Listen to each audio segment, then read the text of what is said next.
शादी की रात आ गई। ठाकुर साहब का फार्म हाउस रोशनी से जगमगा रहा था। डॉक्टर, ये क्या हो रहा है मेरे मेहमानों को? जल्दी देखिए। ठाकुर साहब, ये बहुत ही गंभीर फूड पॉइजनिंग का मामला लगता है। जो बिरयानी मेहमानों ने खाई है उसमें कोई बहुत ही घटिया जहरीला केमिकल मिलाया गया है। अगर इन लोगों को तुरंत बड़े हॉस्पिटल में नहीं ले जाया गया तो सबकी तबीयत ज्यादा खराब हो सकती है, खासकर बच्चों की।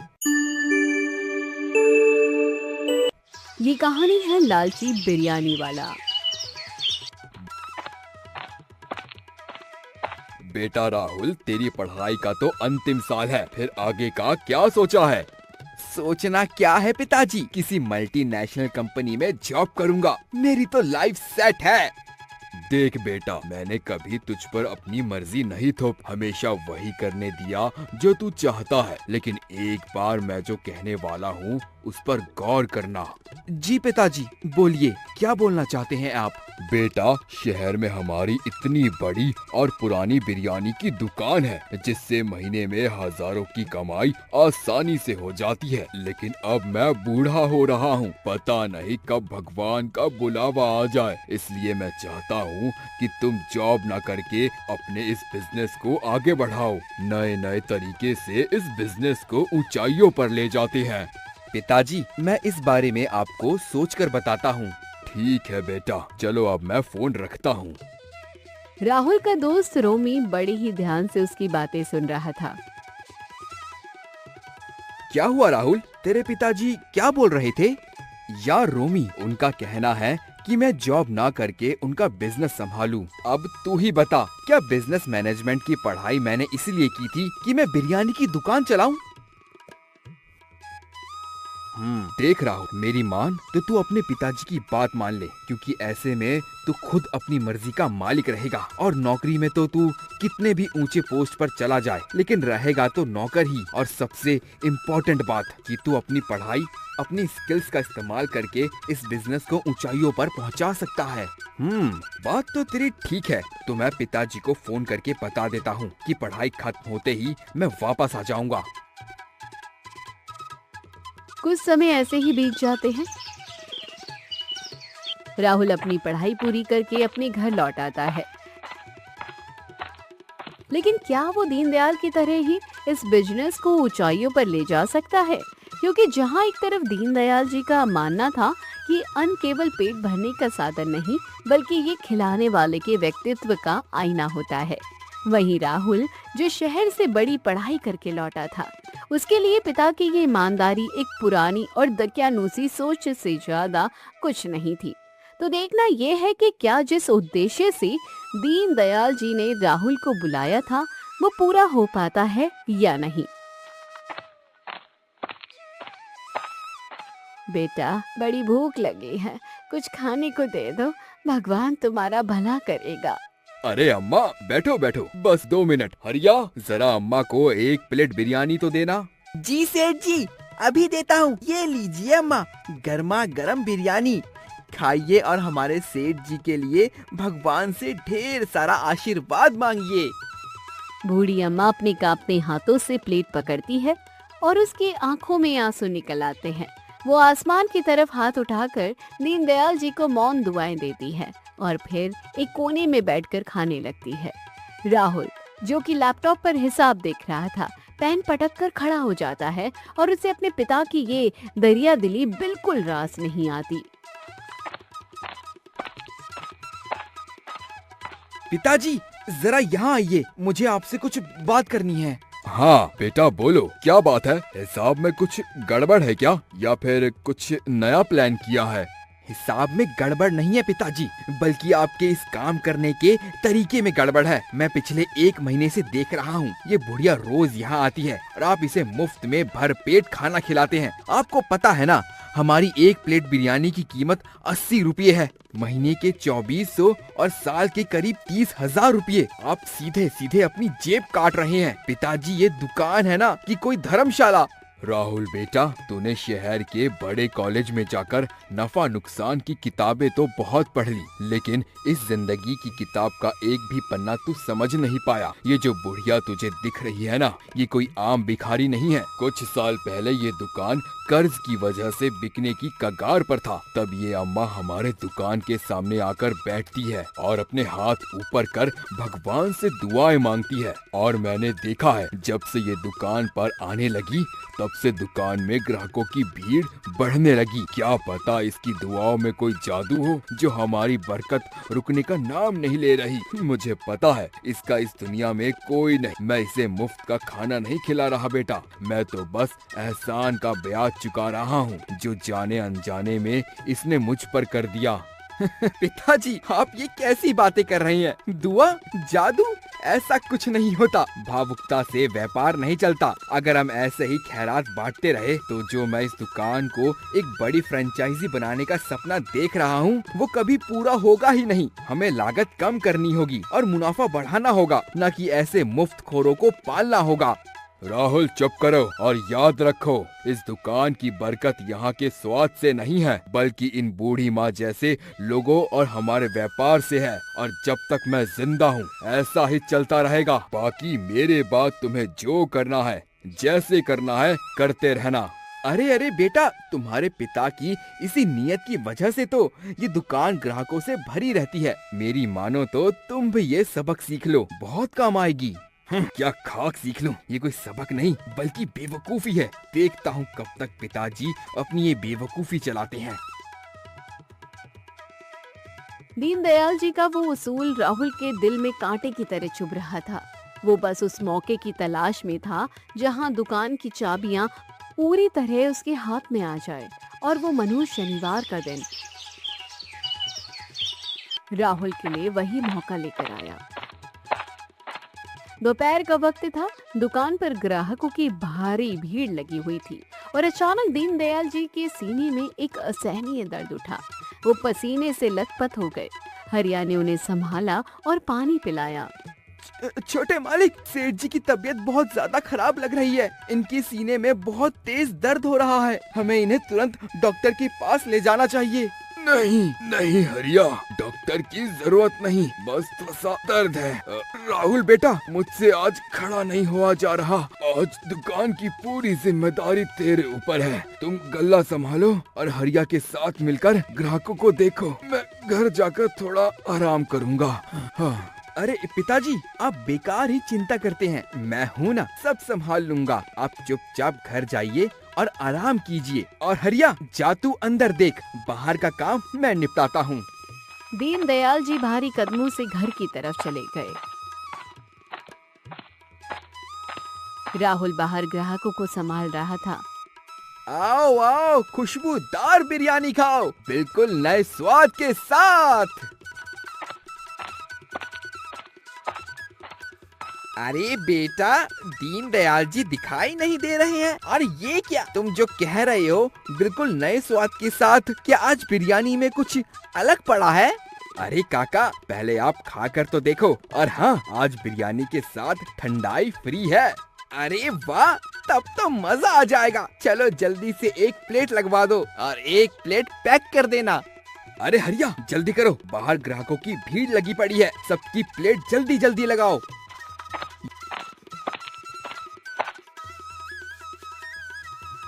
ये लो बेटा पैसे। अरे काका, ये तो सिर्फ 80 रुपये है। आज बिरयानी में सारी चीजें स्पेशल पड़ी है, इसलिए आज से बिरयानी 100 रुपए प्लेट हो गई है। अरे ऐसे कैसे? कल तक तो बिरयानी 80 रुपये प्लेट थी, आज अचानक से 100 रुपये हो गई। हाँ, तो कल तक बिरयानी के साथ ठंडाई भी तो फ्री नहीं थी।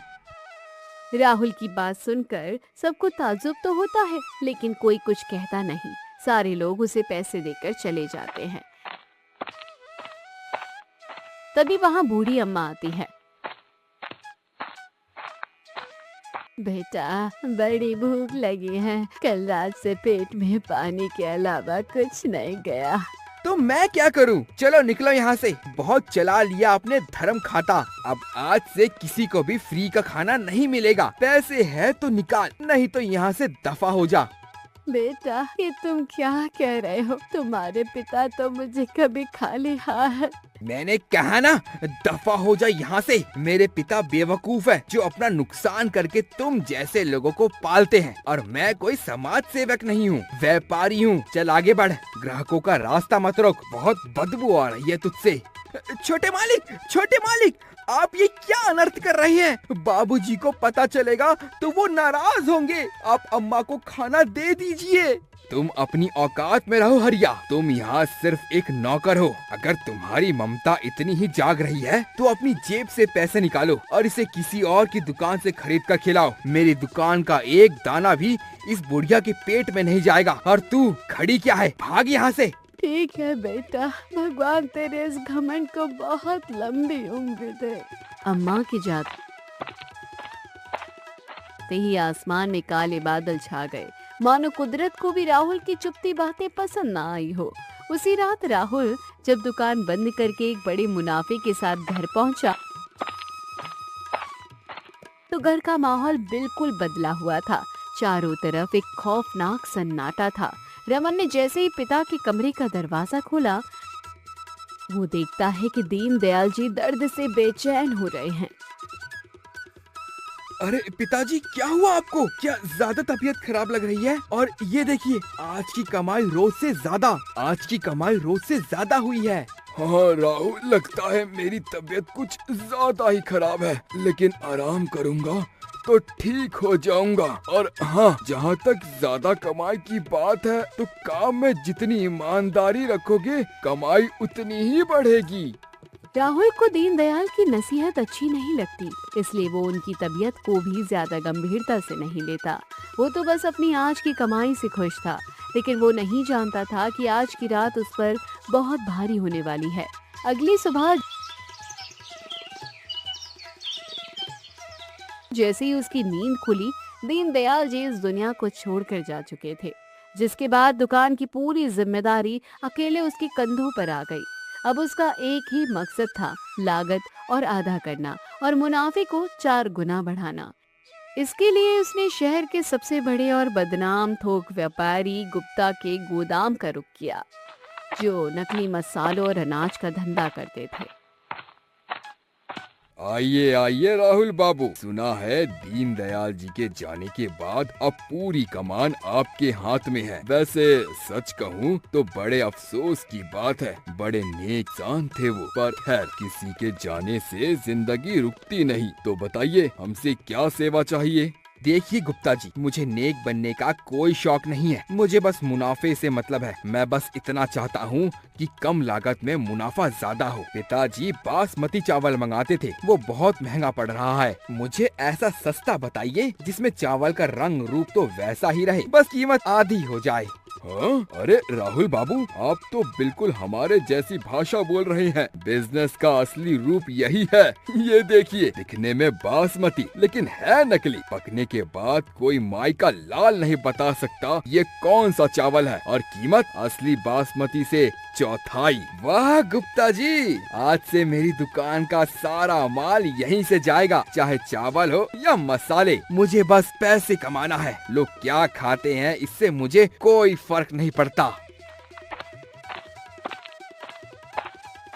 अगले ही दिन गुप्ता जी के गोदाम से सामान की गाड़ियां दीनदयाल की दुकान पर उतरी। जब हरिया ने उन बोरियों को खोला तो उसका दिमाग खराब हो गया। वो तुरंत गुस्से में राहुल के पास पहुंचा। छोटे मालिक, ये क्या है? ये कैसा सामान आया है? ये चावल, ये मसाले, आप ग्राहकों को क्या खिलाना चाहते हैं? अपनी आवाज नीचे रखो। मैंने तुम्हें पहले भी समझाया था कि तुम यहाँ सिर्फ खाना बनाने के लिए हो, मुझे व्यापार सिखाने के लिए नहीं। जमाना बदल गया है, लोग सिर्फ रंग देखते हैं, स्वाद देखते हैं, उन्हें क्वालिटी से कोई लेना देना नहीं होता।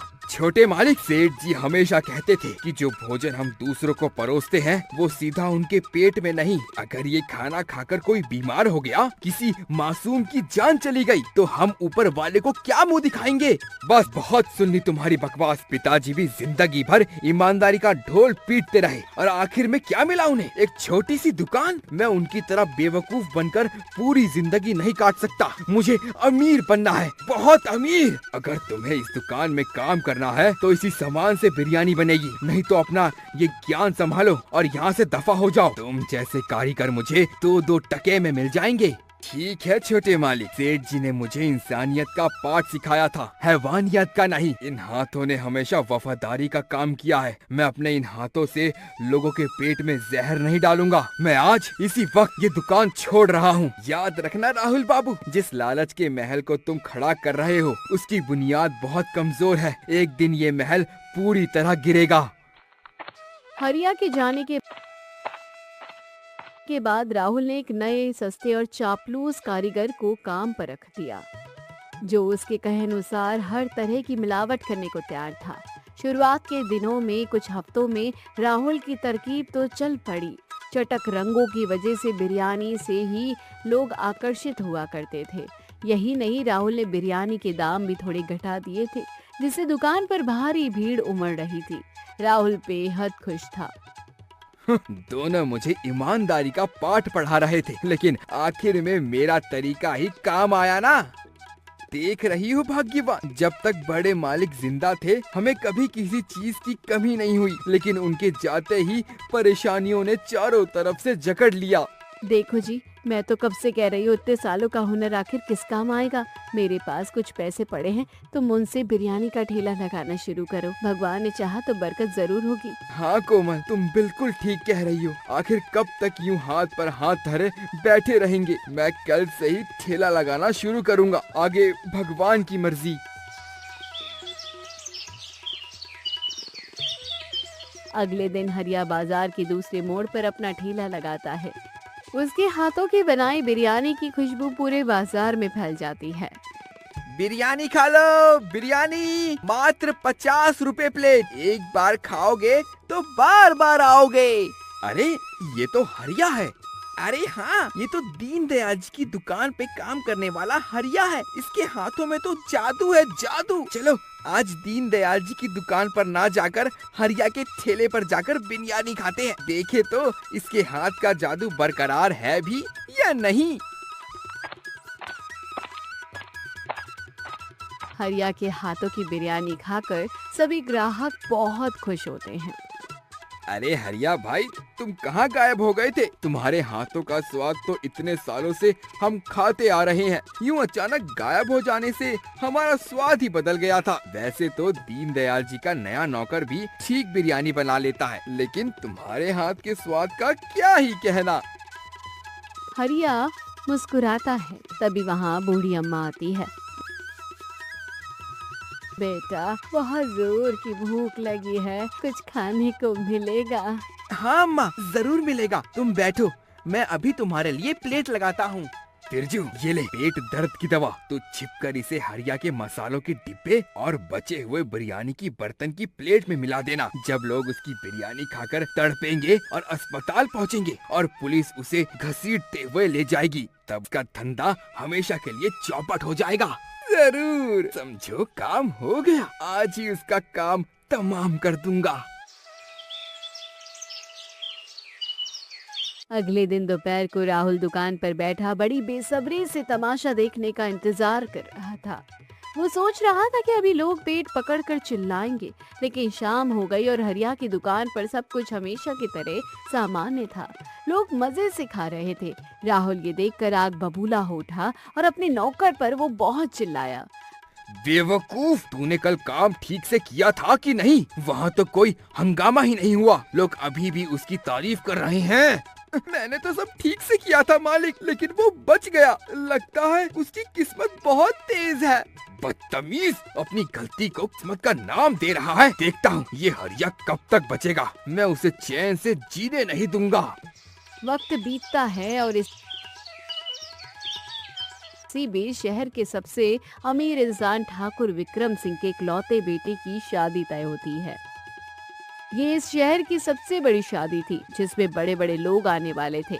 ठाकुर साहब अपनी बारात के लिए सबसे जायकेदार बिरयानी का इंतजाम करना चाहते थे, जिसके लिए ठाकुर साहब के लोग सबसे पहले हरिया की रेहड़ी पर गए। देख हरिया, ठाकुर साहब की बारात में कम से कम 5,000 मेहमान आएंगे। हमें शहर की सबसे बेहतरीन बिरयानी चाहिए। हमने तेरा नाम सुना है, बोल कितना एडवांस लेगा? हुजूर, ठाकुर साहब का ऑर्डर मिलना मेरे लिए बहुत बड़े सम्मान की बात है, लेकिन मैं माफी चाहता हूँ, मैं इतना बड़ा ऑर्डर नहीं ले पाऊंगा। मैं अकेला आदमी हूँ, मेरी छोटी सी रेडी है। 5,000 लोगों के लिए बिरयानी में अकेले नहीं बना पाऊंगा। लालच में आकर अगर खाना खराब हो गया या मेहमानों को पसंद नहीं आया तो ठाकुर साहब की नाक कट जाएगी। ऐसा करिए, आप किसी बड़ी दुकान वाले को ये काम सौंप दीजिए। ठाकुर के लोग वहां से सीधे राहुल की दुकान पर पहुंचे। राहुल के लिए ये तो लॉटरी जैसा था, जिसका सपना वो दिन रात देखता था। 5,000 लोगों का ऑर्डर मतलब लाखों रुपए का मुनाफा। उसने बिना अपनी क्षमता सोचे तुरंत हामी भर दी। आप बिल्कुल बेफिक्र रहिए, ऐसी बिरयानी खिलाऊंगा कि मेहमान अपनी उंगलियां चाटते रह जाएंगे। ये मेरा वादा है आपसे। शादी की रात आ गई। ठाकुर साहब का फार्म हाउस रोशनी से जगमगा रहा था। राहुल की बिरयानी के बड़े बड़े पतीले वहां सज चुके थे। मिलावटी मसालों की तेज खुशबू से पूरा पंडाल महक रहा था। मेहमानों ने मिलावटी बिरयानी को बड़े चाव से खाना शुरू कर दिया। राहुल दूर खड़ा अपनी जेब में रखे नोटों के बंडलों को सहलाते हुए मुस्कुरा रहा था। वो सोच रहा था कि आज उसने अपने पति की पूरी जिंदगी की कमाई को एक रात में ही पीछे छोड़ दिया, लेकिन वो ये नहीं जानता था कि आगे जो होने वाला है वो उसकी जिंदगी को बदल कर रख देगा। डॉक्टर, ये क्या हो रहा है मेरे मेहमानों को? जल्दी देखिए। ठाकुर साहब, ये बहुत ही गंभीर फूड पॉइजनिंग का मामला लगता है। जो बिरयानी मेहमानों ने खाई है उसमें कोई बहुत ही घटिया जहरीला केमिकल मिलाया गया है। अगर इन लोगों को तुरंत बड़े हॉस्पिटल में नहीं ले जाया गया तो सबकी तबीयत ज्यादा खराब हो सकती है, खासकर बच्चों की। कहाँ है वो राहुल? उसने मेरी इज्जत मिट्टी में मिला दी। शेरा, वीरू, उठाओ अपनी गाड़ियाँ और उस राहुल को जिंदा या मुर्दा मेरे सामने लेकर आओ। उसकी चमड़ी उधेड़ दूंगा मैं। ठाकुर साहब, आप कानून को क्यों हाथ में लेने लगे? इतने लोगों की जान से खेलने के इल्जाम में मैं उस राहुल को वैसे भी नहीं छोड़ने वाला। जैसे ही सारी खबर राहुल के कान में पड़ी, वो शहर से भागने की कोशिश में लग गया। अंधेरी गलियों से छुपते हुए वो उसी बूढ़ी अम्मा की झोपड़ी के पास जा पहुंचा, जिसे उसने बेइज्जत करके भगाया था। प्यास की वजह से उसकी हालत खराब हो चुकी थी। कोई है? दरवाजा खोलो, मुझे प्यास लगी है। पानी दे दो, नहीं तो मेरी जान निकल जाएगी। अरे बेटा, तुम लो पानी पियो। तुम्हारी ये हालत कैसे? क्या हुआ? तुम्हारे पीछे चोर लगे हैं क्या? पानी पीकर राहुल को अपनी गलतियों का एहसास होने लगता है। उसे अपनी सारी हरकतें याद आने लगती है। वो अपने किए पर शर्मिंदा होते हुए सारी बात अम्मा को बता देता है।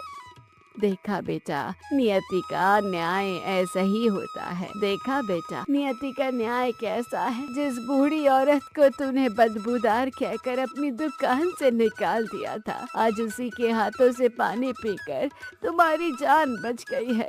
इसलिए कहते हैं, जब भी नेकी करने का मौका मिले कर लेनी चाहिए। लालच में पड़ने वाले का कभी भला नहीं होता। तुम्हारे पिता ने जीवन भर लोगों की भलाई, लेकिन तुमने लालच में आकर उनका नाम खराब कर दिया।